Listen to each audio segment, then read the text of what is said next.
بسم الله الرحمن الرحيم يا أيها الذين آمنوا صلوا عليه وسلموا تسليما اللهم صل على سيدنا نبينا شفينا وحبيبنا مولانا محمد صلى الله عليه وعلى آله وصحبه وبارك وسلم জুলাই বিপ্লবে নতুন বাংলাদেশ এবং ইসলামী আন্দোলন বাংলাদেশ কর্তৃক আয়োজিত আজকের আলোচনা সভা ও গণমিছিলের সংগ্রামী সভাপতি বিভিন্ন স্তরের দায়িত্বশীল বৃন্দ আপনাদের সকলকে জানাই ইসলামী আন্দোলন বাংলাদেশ রূপসা উপজেলা শাখার পক্ষ থেকে আন্তরিক শুভেচ্ছা এবং বিপ্লবী অভিনন্দন।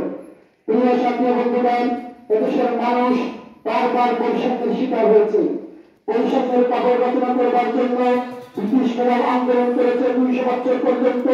5.5 লক্ষ মানুষ রক্ত দিয়েছে, জীবন দিয়েছে, শহীদ হয়েছে। বৈষম্যের কাপড় রচনা করতে পারে নাই। এদেশের মানুষ হিন্দুস্তান আর পাকিস্তানকে বিভক্ত করতে গিয়ে 6 লক্ষ মানুষ জীবন দিয়েছে, সাহায্যে কিন্তু বৈষম্যের কাপড় রচনা হয় না। এদেশের মানুষ দেশ স্বাধীনের 54 বছরে হাজারো নেতার পরিবর্তন করেছে, কিন্তু বৈষম্যের কাপড় রচনা হয় নাই। এদেশের মানুষ মানবিক ন্যায় বিচার প্রতিষ্ঠা করবার জন্য 52, 69, 71 সংগ্রাম করেছে। সর্বশেষ জুলাই বিপ্লব করেছে, রক্ত দিয়েছে, জীবন দিয়েছে, শাহাদাত বরণ করেছে। হাজারো মায়ের কোল খালি হয়েছে, হাজারো বোন বিধবা হয়েছে, হাজারো সন্তান এতিম হয়েছে। বৈষম্য কি কবরচিত হয়েছে? এখনো পর্যন্ত যাবার জন্য যদি মিটফোড়ে ব্যবসায়ীকে কাপড় দিয়ে হত্যা করা হয়, আজও পর্যন্ত যদি যাবার জন্য প্রতিষ্ঠানে গিয়ে হাজারো ভাইকে হত্যা করা হয়, আজও যদি অসংখ্য বোন ধর্ষণের শিকার হয়, আজও পর্যন্ত যদি সন্তান হারা চলনি আত্মচিৎকারে বন্যার বাতাস প্রকম্পিত হয়, কি করে আমরা বলতে পারি এখনো পর্যন্ত আমরা স্বাধীন? ঠিক কিনা? এই 54 বছরে আমরা একটা কথা বলতে চাই, দেশ স্বাধীনের 54 বছরে হাজারো নেতার পরিবর্তন হয়েছে, নীতির পরিবর্তন হয় নাই। এই দেশের মানুষ ওই দিন সুখ আর শান্তি পাবে যেদিন নেতার পরিবর্তন নয়, নীতির পরিবর্তন হবে। চোরকে দাঁড়িয়ে আবার যদি চোরকে রাষ্ট্র ক্ষমতায় বসায়, ডাকাতকে দাঁড়িয়ে আবার যদি ডাকাতকে ক্ষমতায় বসায়, ধর্ষককে দাঁড়িয়ে আবার যদি ধর্ষককে ক্ষমতায় বসায়, কিয়ামত পর্যন্ত কোনদিন জাতির ভাগ্যের পরিবর্তন হবে না। এজন্য চোর ডাকাত কোনটা মিথ্যা লক্ষ্য বদমাইশকে কমার হাসিনা করে শক্তিকে আল্লাহবাদের আগামী বাংলাদেশ বিনিময় করতে হবে না কিনা? সেজন্য আমাদের শ্রম, আমাদের মেধা, আমাদের ত্যাগ, আমাদের কুরবানি সর্বোচ্চ থাকা চাই না কিনা? এজন্য আগামী জাতীয় সংসদ নির্বাচনে ইসলামের প্রতীক হবে একটা। সেই ইসলামকে বিজয়ী রাষ্ট্র, ইসলামকে বিজয়ী করবার জন্য জাতীয় সংসদে আইন কোরআনে রাস্তায়ন করবার জন্য রূপসী রূপসার দুটি সন্তান অধ্যক্ষ আল্লাহ মৌলানা ইউনুস আহমেদকে বিজয়ী করতে প্রস্তুত কিনা? বিজয়ী করতে প্রস্তুত থাকি, তাহলে ইসলামী আন্দোলনে প্রত্যেকটা ভাইকে হাত পাখার দুর্গে পরিণত করতে হবে।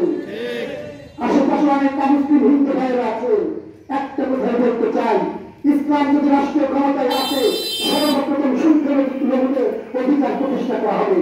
আমরা জুলাই বিপ্লব করেছি, আওয়ামী লীগ নামক ফ্যাসিবাদের পর্যালোচনা করবার জন্য হাজারো সংগ্রাম, আন্দোলন, মিছিল মিটিং করেছি, একথা ঠিক। সরকারের পতনের জন্য আমাদের আমির বিপ্লবী সেনাবাহিনীর ভূমিকা পালন করেছে, বন্ধ অভিভাবকের দায়িত্ব পালন করেছে। জুলাই বিপ্লবের পরে ইসলামী আন্দোলনের একজন কর্মী একজন চান্দা চেয়েছে, একটা প্রমাণ দেখান। কোন সংখ্যালঘু ভাইকে আক্রমণ করেছে, প্রমাণ দেখান। কোন হিন্দুর আক্রমণ করেছে, প্রমাণ দেখান। বরঞ্চ আমরা পুলিশ যখন বেড়াতে চলে গিয়েছে, শহরগুলোতে আমরা ট্রাফিকের দায়িত্ব পালন করেছি, হিন্দু ভাইদের মন্দিরের পাহারা দায়িত্ব আমরা করেছি, প্রত্যেকটা উপাসনালয়ের জিম্মাদারি আমরা গ্রহণ করেছি। রূপসা উপজেলার দায়িত্বশীল হিসেবে দায়িত্ব নিয়ে বলছি, অধ্যক্ষ ইউনুস আহমেদ যদি আগামী দিনে খুলনা 4 আসনে নির্বাচিত হন, ইনশাআল্লাহ হিন্দু ভাইদের চেহারা দিতে 30 মিনিটের জায়গার সাহস পাবে না।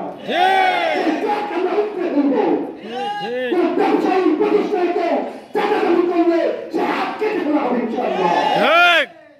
গোটা খুলনা 4 আসনকে বাংলাদেশের মডেলে রূপান্তর করা হবে। এখনো পর্যন্ত ইসলামকে চিনতে পারেন নাই, এজন্য মনে করছেন এই যে হুজুররা কথা বলে ইরাম মানে আমাদের চলে গো, ওদের সঙ্গে আমাদের সঙ্গে আকাশ পাতাল ব্যবহার হয়েছে। টাকা প্রশ্ন ধরে পেট ফেলে যায়,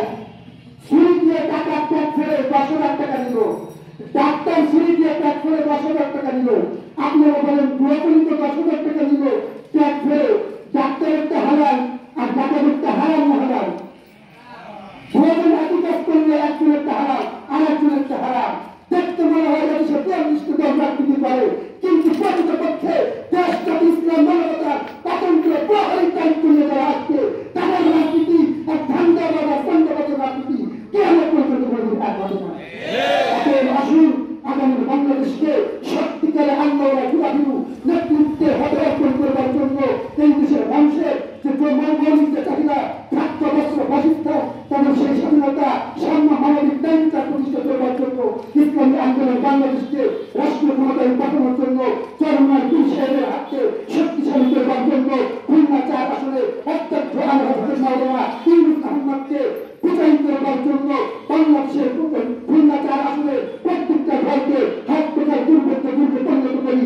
আল্লাহ তাআলা আমাদের কবুল করে নাসরুল্লাহকে কবুল করে পালস্তিনি মুক্তির দেখা হবে ভিন্ন কোনো রাজনৈতিক মঞ্চে। সে পর্যন্ত সকলে সুস্বাস্থ্য কামনা করছি। আসসালামু আলাইকুম ওয়া রাহমাতুল্লাহ।